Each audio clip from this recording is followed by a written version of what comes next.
Hello everyone and welcome to my channel. In this video I will be talking about The Priory of the Orange Tree by Samantha Shannon. I had some trouble finishing the book. I almost stopped in the middle. I had to pause a bit, read something else and then get back to it. I am somewhat glad that I finished it, but I did not find it amazing.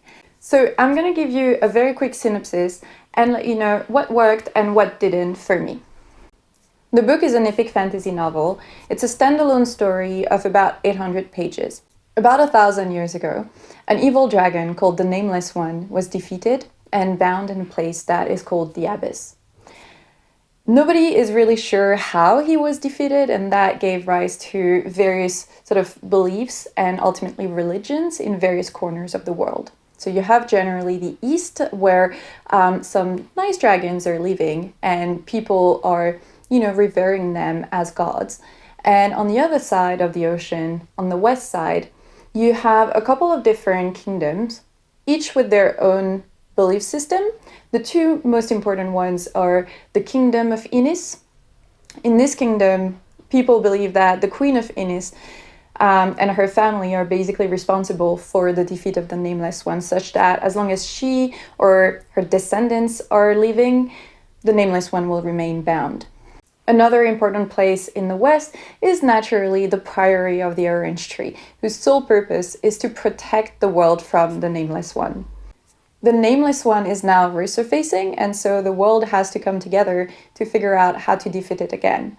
And figure out, how it was defeated 1,000 years ago to try to do it again. This is generally the story. So, what did I like? The first point that I really liked is the diversity. There are a lot of strong women. The two main characters, Tane in the east, who is a dragon rider, a warrior, and Iad, who is a mage from the Priory of the Orange Tree in the west, are two women. There is also a really cool LGBT romance. I won't say between who and who because that's part of, the intrigue in the book. It's generally very refreshing to see different characters being reflected in the book. The second thing that I really liked was the world building.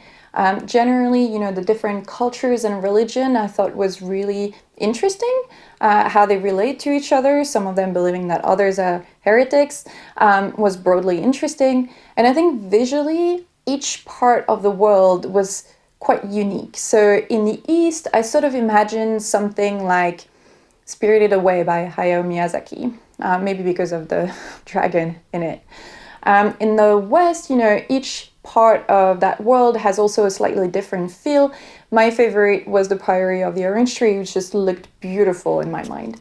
So generally, I think the author has done an amazing job creating a world from scratch that is extremely appealing. Number 3 was the plot. I think ultimately this is what kept me reading the book. I wanted to understand how they were going to defeat again the Nameless One. There are two caveats to that though.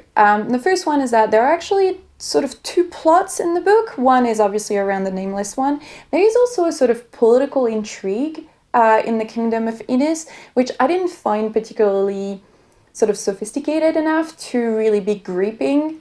There was a sense that it was solved also fairly quickly. And this comes to the second caveat that I have. Generally in the whole book, obstacles were solved way too easily to make it really appealing to me. So there were some riddles and someone would just remember something from their childhood that would tell them, how to solve the riddle. Someone would just show up at the right moment. An object that some people have spent centuries trying to search for, they just find it super easily. So it was all sort of solved a bit too easily. But generally, I found it quite intriguing to understand, okay, how will they figure out how the Nameless One was defeated and, will they manage to defeat it again?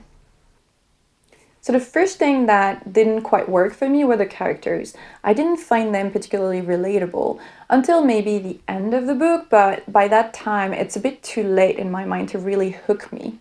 I think the problem ultimately was that they lacked personality. So we have 4 different point of views, the two main one being Tane in the east and Ead, the mage from the Priory of the Orange Tree. Both of them could have been interchanged in terms of personality.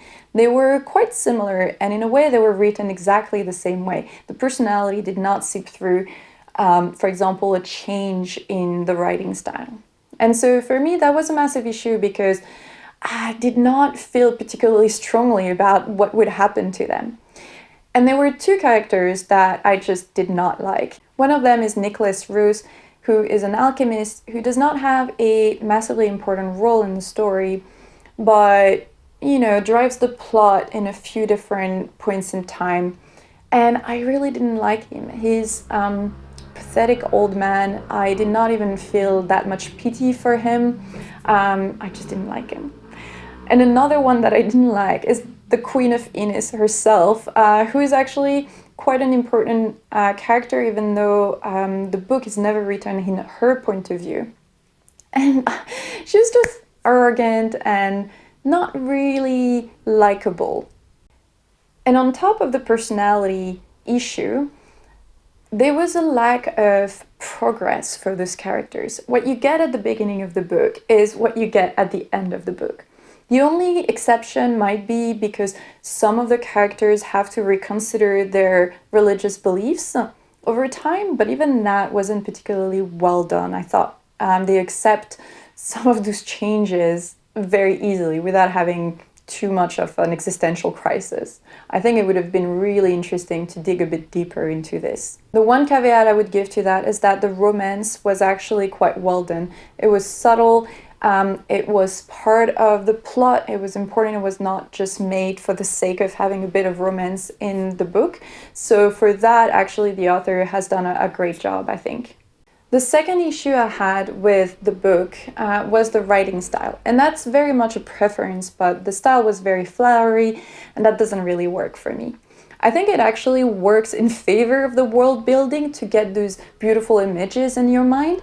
But outside of that, I just thought it did not work for the pacing. It did not work also for the romance. I thought it made some of the romance a bit too cheesy. So I'm going to read you two passages to explain what I mean by flowery writing, and you can, determine whether that actually works for you or not. In the first passage, we follow Tane from the east, who is for the first time riding her dragon, and they dive into the sky. A thrill sang through Tane as they plummeted towards the sea. She could not breathe for dread and joy. It was as if her heart had been hooked from her mouth, caught like a fish on a line. So that last sentence, I, at least initially, wasn't really sure what it meant. And for me, it just cuts the flow of the book if I have to reread a sentence to try to understand what the image that she's trying to conjure is. I think that should come right away, ideally. The second passage is related to the romance that I was talking about. I won't tell, who the characters are, but they just kissed. And the kiss was hot and new and world-forming, the flare of star birth on their lips. They were honeycombs of secret places, fragile and intricate. If this is actually a style of writing that you enjoy, I think you will actually really like the book. The third issue I had with the book was around the pacing. I think it was just too long. The first sort of 200 pages were quite interesting because the author was basically setting the scenes for a lot of the plot, the characters, the world, and that was quite interesting. And then for about 400 pages, nothing really happens.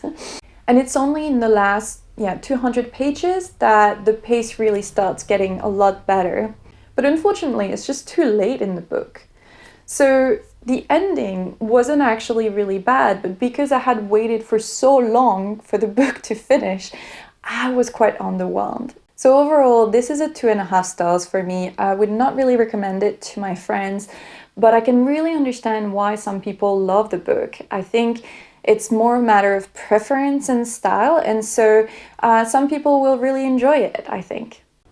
I hope this was helpful. If you enjoyed the video, please like and subscribe, and do leave a comment if you've read the book. I'd be really interested to start a discussion. And I'll see you in the next video. Bye bye!